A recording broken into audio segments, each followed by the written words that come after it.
Why are there 10 million articles on how to start a chapter, and yet there's almost nothing written about how to end your chapters? And the ones that do exist are like, ooh, I've got a brilliant idea.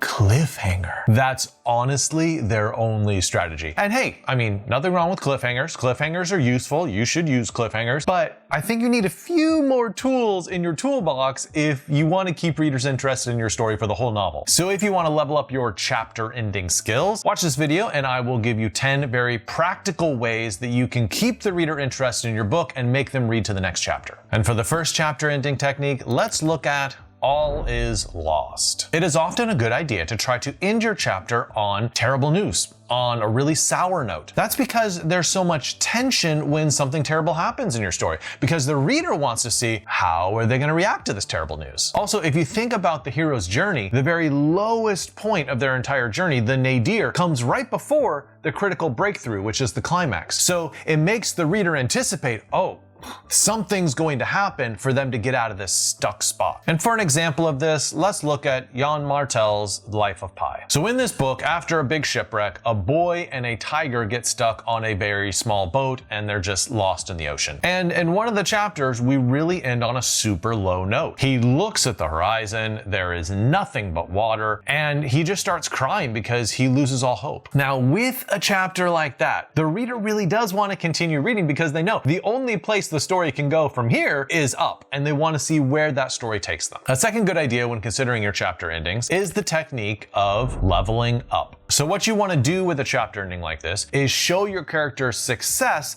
that vaults them to the next stage of their journey. And a great example of this is Slumdog Millionaire by Vikas Swaroop. So for most of the chapter endings in this book, the main character is on a quiz show, which is kind of like Who Wants to Be a Millionaire, but the Indian version. And at the end of every single chapter, we get to see whether his answer to the question is correct or not. And then after we learn whether he's correct or not, there's just a little bit of a reaction from the audience or from the quiz show host or from the protagonist. So in the first one, the quiz show host is happy, but then the protagonist isn't. And then as he keeps getting them right and right and right and right, then the quiz show host starts getting very, very nervous because they don't actually have the money to cover the prize. And the protagonist starts getting more and more excited. That kind of familiar structure for your book, where every single chapter ends with just leveling up to the new stage of the journey, I think that's a very familiar structure, and it's a very solid structure. And plus, it makes the reader want to continue reading on because they wonder like, oh, how are they going to do in the next level of this journey? The third strategy you should use for your chapter endings is one that's almost as important as cliffhanging. It is number 3, foreshadowing. So many of you might have read the book A Wrinkle in Time by Madeleine L'Engle, or perhaps you watched the movie. But in chapter 6, there's this really fantastic chapter ending. One of the characters says, I have this feeling, I have this premonition that if we go into that building, we're going to be in grave danger. I mean, come on, how do you stop reading at the end of that chapter? You want them to go into the building and you want to go on that journey with them to see what happens. Really, this comes down to the technique of anticipation. How do you make the reader anticipate what's going to happen next? Because if you can whet their appetites for the next stage of the story, they're much more likely to continue reading and to remember their reading as a pleasurable experience. I also think this chapter ending does a wonderful job at raising the stakes. It's not just like, oh, I'm a little concerned about what happens if we go into the building. No. There is terrible danger ahead. And indeed, if you remember the storyline of the book, there most certainly was terrible danger ahead. This wasn't some sort of, fake out. A fourth, very reliable, very excellent way to end your chapters is on an argument. Now, when I say an argument, I don't mean show the entire argument in the whole chapter and then end once that argument is ended. I'm talking about starting an argument at the end of a chapter. Because conflict is this marvelous propeller of storylines. And if you put conflict at the end of the chapter, the reader's going to wonder 1,000 different things about how that conflict plays out. Let's look at a book by Anne Patchett called The Patron Saint of Liars. Rose is this young, unwed mother who's just had a baby. And to help her survive, she ends up marrying someone who is not the father. But at the end of one chapter, she reveals that that she doesn't yet know what to name the baby. She hasn't named the baby yet. That's when Rose, the main character, sees a tattoo on her new husband's arm, and it says Cecilia. So she decides to name the baby Cecilia after that tattoo. And obviously the husband doesn't want this. He says, no, please don't do that. I'm begging you. Please don't do that. And the very last line of the chapter is Rose repeating Cecilia. That's her name. So when you end a chapter like that, the reader is anticipating, okay, how is this conflict going to play out? When are we going to learn more about this former lover named Cecilia? And what sort of dynamic does this create between the husband and wife that she insists on naming the baby after someone that the husband definitely has a very conflicted relationship with? In general, if you end your chapters on the beginning of an argument, your reader won't be able to stop reading. The next technique to end your chapters is one that's a little underused, but I think it is extremely powerful. It is number 5, show an epiphany. Colson Whitehead wrote a book called Nickel Boys, and it is about a bunch of black boys being sent to a reformatory school in the 1960s. And one of the chapters starts with one of the boys listing 4 possible ways he could use to get out of the school, and the school is named Nickel. And then at the end of that chapter, there's sort of a bookending technique where he says, oh, remember I said there were 4 ways to get out of Nickel? I think I just came up with a 5th one: destroy the entire school. That, my friends,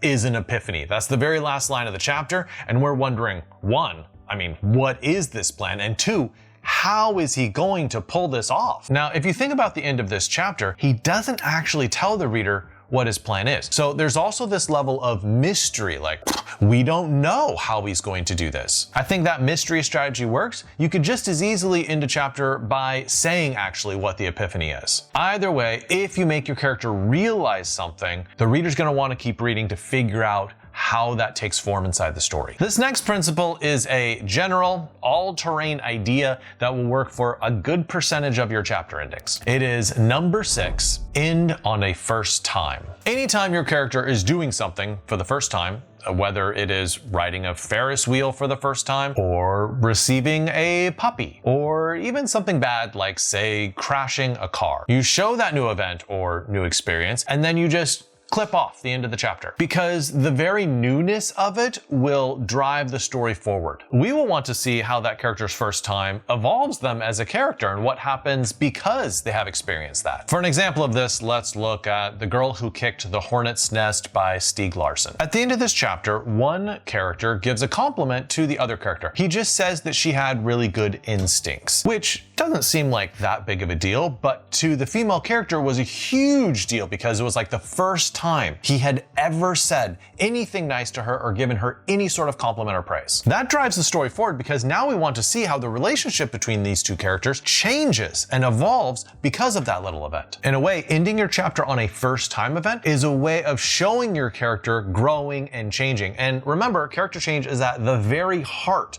of almost all storytelling. This next technique is kind of a small one, but I think it's a useful one, and so I kept it in. It is number 7, counterintuitive reaction. You might remember the book Room by Emma Donoghue, in which a woman and her son have been imprisoned inside a very small room for basically the boy's entire life, and they finally just escaped from it. However, the boy feels really overwhelmed by all of the action and stimuli of the outside world, and he asks at some point, hey, can we go back to my bed in the room? Can we sleep there? And the woman, who has just escaped this horrific situation, says, no, Jack, we're never going back there. And the chapter ends with him crying. So in some ways, a counterintuitive reaction is a little bit of a mystery because we're wondering why this kid has that sort of reaction. I mean, you've just been set free. You've escaped this tiny little room. But if you think about it, this reaction has a lot of psychological depth because that room was all this kid knows. It represents for him security and home,